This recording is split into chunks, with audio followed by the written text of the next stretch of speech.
Hi friends, నేను ఈశ్వర్. ఇవాళ వచ్చేసి ఇదొక 3 బిహెచ్‌కే ఫ్లాట్. అయితే ఈ ఫ్లాట్ వచ్చేసి రూమ్స్ డైలీ వైజ్ బుకింగ్స్‌కి ఇవ్వడం జరుగుతుంది. అందుకోసం ఈ ఫ్లాట్‌లో key card type switch installation చేయడం జరుగుతుంది. ఇది వచ్చేసి కీ కార్డ్ టైప్ స్విచ్.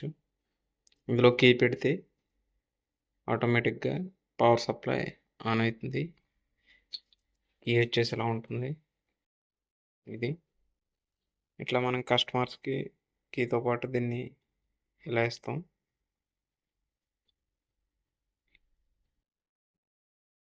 అయితే ఇవి సింగిల్ బెడ్‌రూమ్‌కైతే ఫిట్ చేసుకోవడానికి సెట్ అవుతాయి గానీ, ఇలా 3 బిహెచ్‌కే ఉన్నప్పుడు హెవీ లోడ్ వల్ల ఇవి లోడ్ క్యారీ చేయలేవు ఇవి. ఇది వచ్చేసి 32 యామ్స్. అయితే ఏమైందంటే ఈ ఫ్లాట్‌లో అయితే మనకి 40 యామ్స్ దాకా లోడు ఉంటుంది. అందుకే నేను ఏం చేశానంటే 3 ఫేస్‌లో 4 పోల్ కాంట్రాక్టర్ ఒకటి తీసుకున్నా. ఇది వచ్చేసి కాంట్రాక్టర్ హెవెల్స్‌ది 40 యామ్స్. ఈ కాంట్రాక్టర్ 3 ఫేస్ సప్లైకి యూజ్ అవుతుంది. కార్డ్ ఇన్సెట్ చేస్తే ఈ కాంట్రాక్టర్ ఆన్ అవుతుంది. ఈ కాంట్రాక్టర్ ఆన్ అయితే ఆటోమేటిక్గా పవర్ సప్లై ఫ్లాట్కి వస్తుంది. ఇప్పుడు నేను మీకు అది చూపిస్తా ఎలా అన్నది. ఇదైతే నేను మాన్యువల్గా ఒకవేళ కీ మనకి అవైలబిలిటీ లేనప్పుడు దీన్ని మాన్యువల్గా ఆన్ చేసుకోవాలి మనం డీబీ ఓపెన్ చేసి.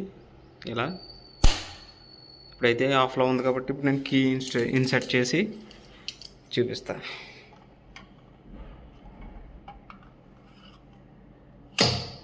చూసారా, కాంటాక్టర్ ఆన్ అయింది.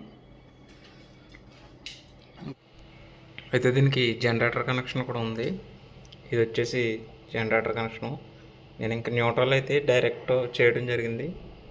ఎందుకంటే ఇది 4 పోల్ కాంట్రాక్టర్ కాబట్టి 3 ఫేస్లకి ఇంకోటి జనరేటర్ ఇన్వర్టర్ కనెక్షన్కి యూజ్ చేసుకునేలా జనరేటర్ నుంచి వచ్చిన సప్లై పైన ఇవ్వడం జరిగింది.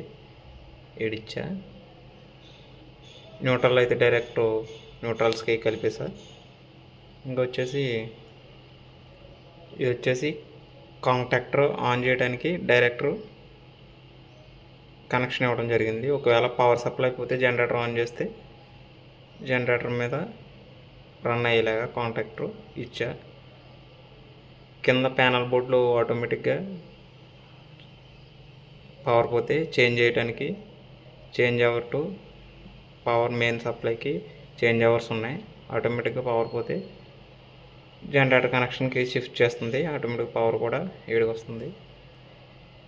ఇంకా ఇలా చేయడం జరిగింది. అయితే ఈ ఫ్లాట్లో ఫ్రిడ్జ్ ఒకటి ఉంది. ఫ్రిడ్జ్కి మనం 24 అవర్స్ పవర్ సప్లై ఉండాలి కాబట్టి ఫ్రిడ్జ్కి సపరేట్గా నేను ఇన్పుట్ ఇవ్వడం జరిగింది. 24 అవర్స్ ఫ్రిడ్జ్ రన్ అవుతుంది. అటు మనం కీ పెట్టినా పెట్టకపోయినా. అదొకటి వర్క్ అయితే ఇలా వచ్చింది. మొత్తం వర్క్ అంతా కంప్లీట్ చేసి చూపిస్తా. వర్క్ అయితే కంప్లీట్ అయిపోయింది. దీన్ని ఎలా ఇన్స్టాల్ చేసుకోవాలి, ఎంత కాస్ట్ అవుతుంది, ఏదేది ఎంత ప్రైస్ అన్నది తెలుసుకోవాలనుకుంటే కామెంట్ చేయండి. ఈ వీడియో కనుక మీకు నచ్చితే లైక్ చేసి సబ్స్క్రైబ్ చేసుకోండి.